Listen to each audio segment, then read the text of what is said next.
Hi, I'm Matt Maxwell, employee of the Tower Theater in Sacramento, California. What do you think of when you hear the word science? It's the 21st century. The study of science has become so specialized that it's impossible to fully understand the scope of even one particular scientific discipline, let alone understand the entirety of science. Science. The word has become a cultural monolith, pregnant with meaning. And for 70 years, the Tower Theater has been Sacramento's own cultural monolith, pregnant with meaning. So what do the workaday Joes and Janes of this historic picture house think about? Science.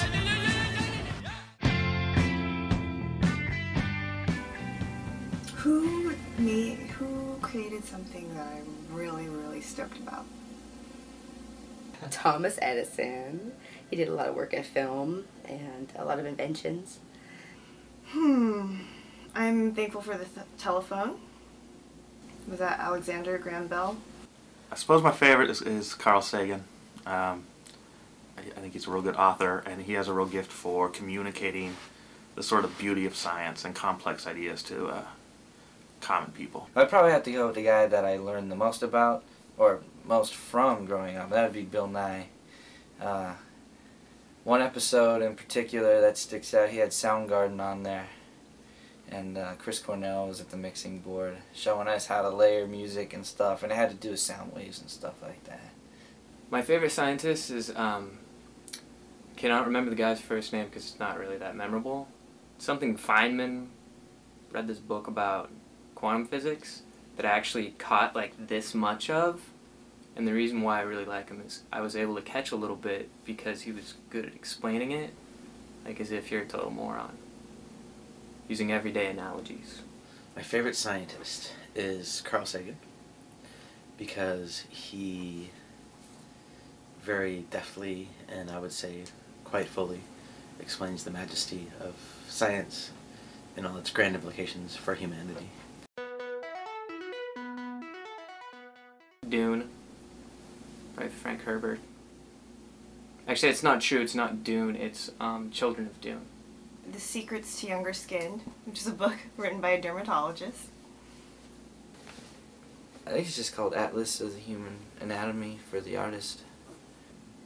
It's probably not anything grounded in reality, but there's a book called Talking to Your Plants. It's a book called Valis by Philip K. Dick. It was like a 1970s kind of hippie book.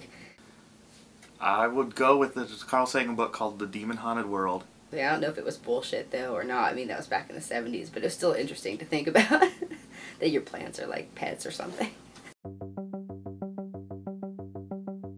It's kind of a weird thing to have a favorite of. Scientific fact? Too much exposure to the sun can cause skin cancer. I mean, there are things you can prove over and over again, but I'm not sure if there are any facts. Just the fact that the world's round, man, and we're always being pulled into it. It's heavy stuff.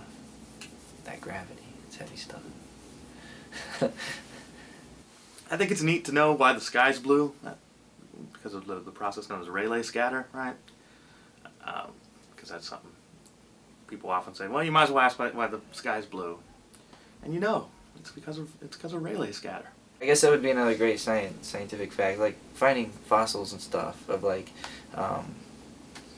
you know, developing man, you know, evolving and stuff, and missing spots we don't know with the whole God thing, you know, Big Bang, or if we're just like a mathematical equation, which is very possible, you know, just this dust plus that dust equals humans, you know. Favorite scientific fact? That's strange. Oh, there was a very small lake that was at the core where the Black Sea is now, and at some point, I think around 8,000 years ago, the Mediterranean sort of flooded into that and created the Black Sea and the Bosphorus.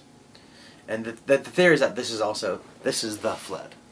This is the Bible flood, this is the Mesopotamian flood, this is the flood that all the Fertile Crescent religions talk about. They talk about the Great Flood. It's not hard science fact, per se. It's more of a theory to explain how things happened. I know, I like that everybody needs water to live. I don't know. That's just a fact. There you go.